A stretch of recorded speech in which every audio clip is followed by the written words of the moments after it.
बिस्मिल्लाहिर्रहमानिर्रहीम। आज मैं आपसे होम्योपैथी की बच्चों के लिए बेहतरीन रेमेडी जो है उसका तज़किरा करूँगा। कबल इसके कि मैं आपको उसके सिम्टम बतलाऊँ, आप मेरे होम्योपैथिक यूट्यूब चैनल को सब्सक्राइब कर लें ताकि आने वाली वीडियो जो है वो आसानी के साथ आप तक पहुँच सकें। वो बच्चों के लिए जो अहम तरीन होम्योपैथिक मेडिसन है वो सबाडीला है।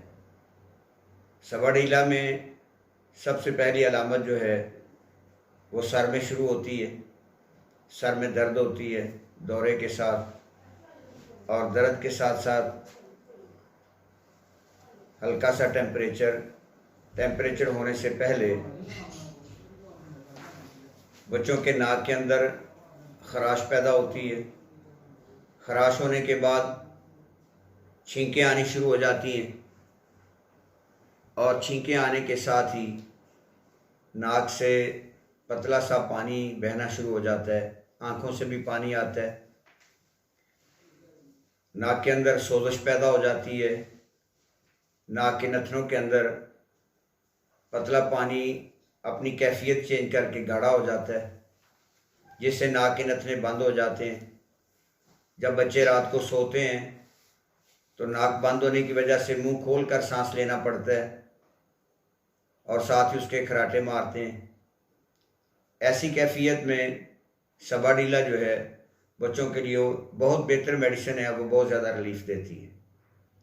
उसके बाद गला उसका मुतासर होता है, गले के अंदर खराश होती है।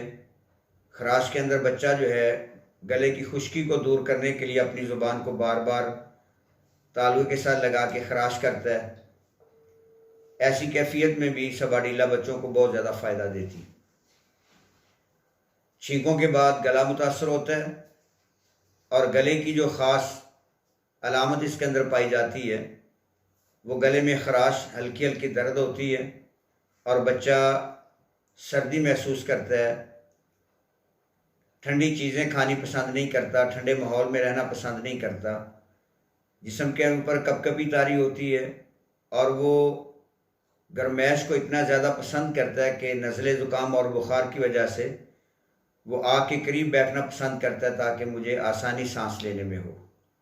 सबाडीला के नज़ले ज़ुकाम की सबसे बड़ी अलामत जो है, उसकी पहचान जो है मरीज़ की, वो ये है कि नज़ले की सूरत में बच्चा हो या जवान, वो अपने कपड़े को अपने मुंह पर रखता है, इसलिए कि अगर ठंडी सांस जाएगी तो उसको तकलीफ़ होगी, गर्म हवा उसके गले में से सांस के अंदर जाएगी तो उसको रिलीफ मिलेगा। तो मतलब इसका ये है कि सबाडीला का मरीज़ ठंडी चीज़ों से नफ़रत करता है, गर्म चीज़ें खानी और पीनी पसंद करता है, उससे उसको रिलीफ मिलता है। और इसकी अलामत बाईं तरफ से शुरू होकर दाईं तरफ जाती हैं। यहाँ कुछ मुआलिजीन को मुगालता लग जाता है कि शायद ये पेशेंट जो है ये लेकेसिस का है, लेकिन लेकेसिस की अलामत भी बाईं से दाईं तरफ जाती हैं और सबाडीला की भी बाईं से दाईं तरफ जाती हैं। लेकिन लेकेसिस के मरीज़ को जब वो गर्म चीज़ खाता है या पीता है तो उसकी तकलीफ़ के अंदर इजाफ़ा होता है, गर्म माहौल में जाता है तो इजाफ़ा होता है। लेकिन सबाडीला का मरीज़ जब गर्म चीज़ें खाता और पीता है, गर्म माहौल में रहता है, तो उसको रिलीफ मिलता है। ये थी कुछ अलामत नज़ले और ज़ुकाम की। नज़ले के हवाले से जून के महीने के अंदर जब ये नज़ला हल्का सा और बुखार आता है तो सबाडीला जून के महीने में बहुत अच्छी मेडिसिन है जो इसको रिलीफ देती है। दूसरा, 15 अगस्त से लेकर 30 अगस्त तक, जो कि मौसम बरसात के बाद सिलसिला शुरू होता है कि सब्जियां और घास फूस जब वो सड़ना शुरू हो जाते हैं तो उसकी बदबू से ये मरीज़ जो है बहुत ज़्यादा नफ़रत करता है और उसको नज़ला ज़ुकाम होना शुरू हो जाता है। जहाँ तक ताल्लुक़ है नाक की एलर्जी का, आम कहने को ये मिलता है औरतें और बच्चे कि इसको डस्ट एलर्जी हो गई है, इसको फलां से एलर्जी है। लेकिन सबाडीला का मरीज़ जो है फूलों की खुशबू, सब्जियों की खुशबू से, लहसुन की खुशबू से, सेब की खुशबू से इंतहाई नफ़रत करता है। जहाँ तक ताल्लुक़ है गर्दो गुबार का, तो सबाडीला की छींकें जो हैं सुबह के वक्त बहुत ज़्यादा होती हैं, ठंडे मौसम में बहुत ज़्यादा होती हैं, गर्दो गुबार से भी, मुख्तलिफ़ सब्जियों से भी होती हैं। और एक सबसे बड़ी अलामत औरतों के अंदर जो नज़ले ज़ुकाम के हवाले से पाई जाती है कि जब औरतें अपनी फ्रिज को खोलती हैं तो फ्रिज के अंदर चूँकि सब्जियां पड़ी होती हैं तो ठंडी हवा भी होती है। जब सब्जियों की खुशबू और ठंडी हवा लगती है तो फौरी तौर पे, चाहे वो बच्चा हो या औरत, तो उसको फौरी तौर पर छींकें आने के बाद उसको नज़ले की शिकायत हो जाती है, बुखार हो जाता है। इसमें सबाडीला उसके लिए बहुत ही अच्छी मेडिसिन है। इससे आगे उसकी ज़हनी अलामत जो हैं वो कुछ ऐसी कैफियत की होती हैं कि वो अपने बारे में खामखा एक वहमी ख्याल के तसव्वुरात पाए जाते हैं।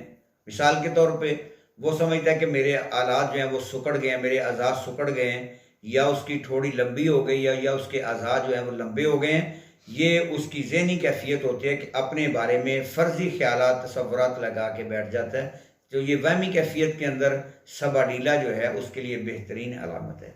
और इसके बाद जो सबाडीला की मेन अलामत पाई जाती है वो बच्चों के अंदर केरा है, और बच्चे ज़हनी तौर पर पढ़ाई के अंदर दिलचस्पी नहीं लेते। जब वो पढ़ने के लिए बैठते हैं तो अपने ऊपर बोझ महसूस करते हुए सर में दर्द शुरू हो जाता है, और नाक के बोझलपन की वजह से अपनी पढ़ाई के अंदर वो बैठे बैठे ही दौरान मुतालिया वो सोना शुरू कर देते हैं। तो ऐसी कैफियत के अंदर सबाडीला जो है वो बच्चों के लिए बहुत ही अच्छी मेडिसिन है। और सबाडीला जो है ये बच्चा जो है गोश्त से भी नफ़रत करता है, खाने पीने से भी नफ़रत करता है, बार बार माँ बाप के उकसाने के बावजूद भी वो खाने पर तवज्जो नहीं देता। और जब बच्चों को उनके वालिदैन मेरे क्लिनिक पर लेकर आते हैं तो कहते हैं जी ये बच्चा हमें बहुत ज़्यादा परेशान करता है, खाता पीता कुछ नहीं है, हम वक्त इसको नाक के अंदर खराश रहती है, छींके मारता है, नज़ला रतूबत जो है बहुत ज़्यादा आनी शुरू हो जाती है। तो ये सारी की सारी कैफियतें जो हैं ये बच्चे के नाक और औरतों की वहमी कैफियत जो है उसके लिए ये बेहतरीन मेडिसिन है। इसके अंदर बच्चों के लिए बहुत बड़ी खुश आइन बात है कि अगर ये मेडिसिन बच्चों को इस्तेमाल करवाई जाए तो उनके नाक के ऑपरेशन का भी मसला हल हो जाता है, ऑपरेशन की ज़रूरत नहीं पड़ती है, नाक की बंदिश जो है वो ख़त्म हो जाती है, छींकें आनी बंद हो जाती हैं। तो खामखा इसमें एंटी एलर्जी मेडिसिन खाने की ज़रूरत नहीं है। आप होम्योपैथिक मेडिसिन में से सबाडीला को या इसके साथ मिलती जुलती जो दूसरी मेडिसिन है अपनी अपनी अलामत के मुताबिक जब एक मुआलिज अपने मरीज़ पे अप्लाई करेगा तो यकीनन होम्योपैथिक मेडिसिन बिला नुकसान और साइड इफ़ेक्ट के बच्चे को भी और औरतों को भी बहुत ज़्यादा मुनासिब फ़ायदा देगी। वस्सलाम अलैकुम।